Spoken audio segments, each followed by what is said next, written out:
Indonesia adalah negara agraris, tapi impor beras.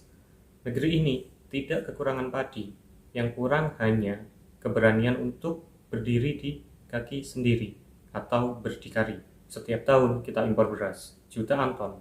Di sisi lain, sawah di desa-desa berubah jadi perumahan. Ironis memang, petani dipaksa jadi buruh kota, sementara nasi yang mereka makan justru datang dari negeri tetangga. Kenapa negeri yang bisa menanam justru memilih membeli? Data dari BPS menunjukkan lebih dari 30% kebutuhan pangan kita, kebutuhan pangan strategis masih impor. Padahal teknologi pertanian kini sudah bisa mendeteksi cuaca, kadar air, hingga prediksi panen hanya lewat teknologi sederhana.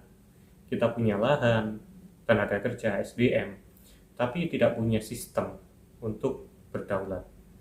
Meskipun kita memiliki potensi yang cukup besar dalam pertanian ini, khususnya produksi padi atau beras, berbagai faktor seperti perubahan iklim, berkurangnya lahan pertanian, atau alih fungsi, contoh seperti perumahan, hingga kondisi tanah serta akses irigasi.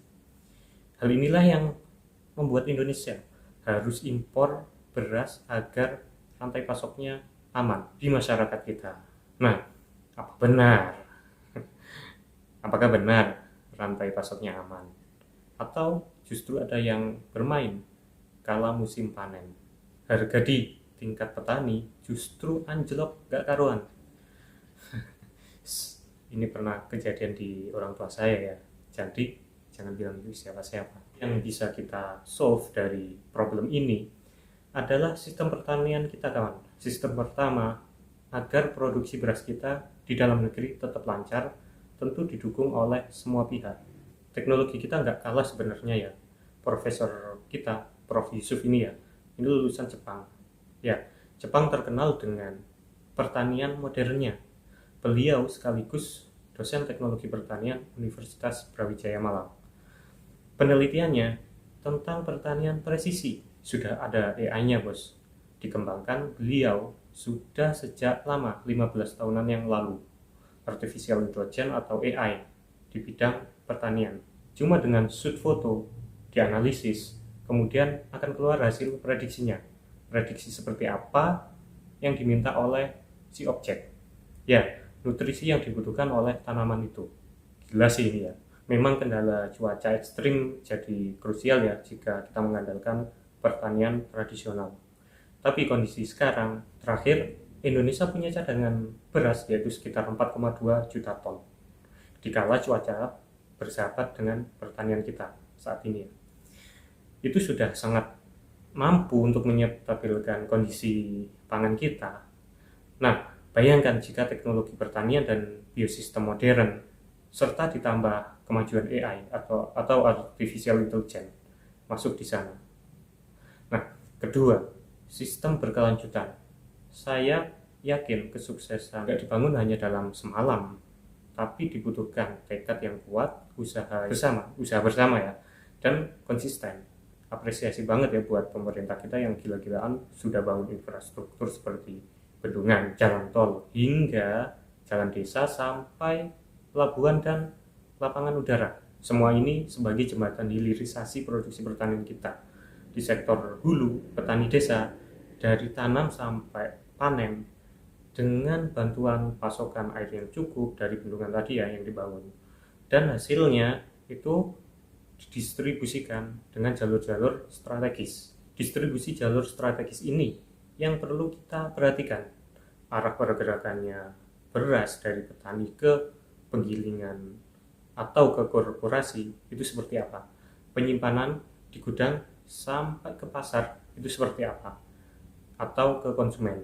Andai saja bisa kita lacak layaknya kita beli barang ya atau paketan di marketplace.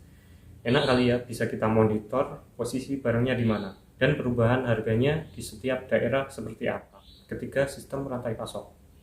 Saya sendiri kalau ingat almarhum bapak ya dan ibu, kalau ibu masih ada. Mereka buruh tani, buruhnya petani, nggak punya sawah atau ladang.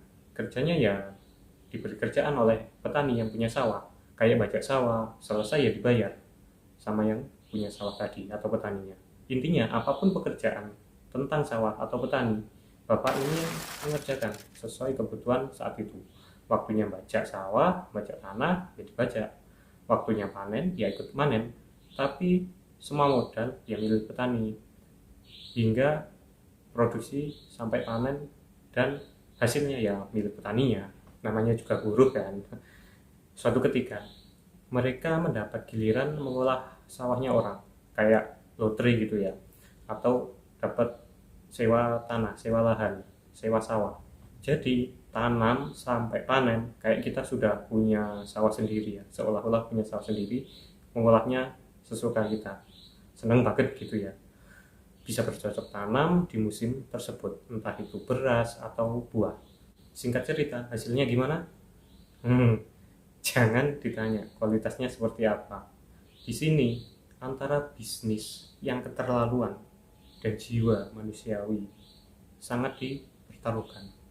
Entah momennya yang nggak bagus, atau orang tua saya, orang tua kita, atau petani kita yang mohon maaf kurang pintar. Saat tanam, olah tanah sangat semangat sekali. Senyum bahagia mereka tampak bersinar ya dari wajahnya. Terdapat harapan yang besar sekali jika saat panen tiba nanti. Untuk bayar inilah, untuk bayar itulah, untuk tutup hutang di sini, tutup hutang di sana. Namun apa yang terjadi?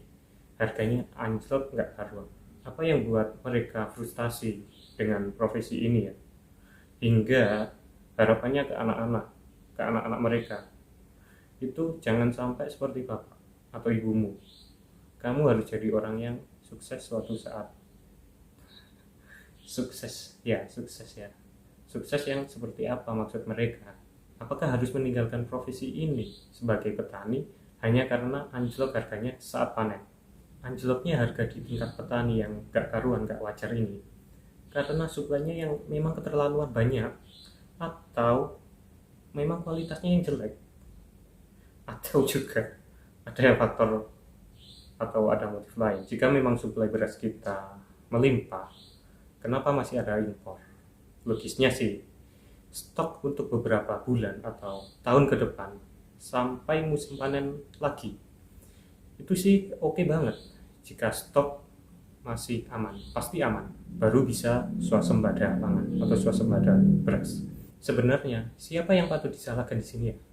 Profesi petani yang nggak ada duitnya pas panen, atau coba komen di bawah apa yang salah di realitas seperti ini. Saat impor dilakukan untuk menjaga pasokan, betul sekali. Dalam industri pun manajemen rantai pasok sangat penting, atau SCM, Supply Chain Management, untuk keberlanjutan bisnis. Nah, tapi sayangnya ini bukan sekedar bisnis bos, ini tentang bangsa Indonesia. Semua butuh makan. Kalau supply-nya kacau, chaos negara ini. Cuman memang lagi-lagi kita dihadapkan antara bisnis yang keterlaluan dan jiwa manusia kita sedang dipertaruhkan di sini. Semoga nurani kita selalu dijaga oleh Tuhan Yang Maha Esa.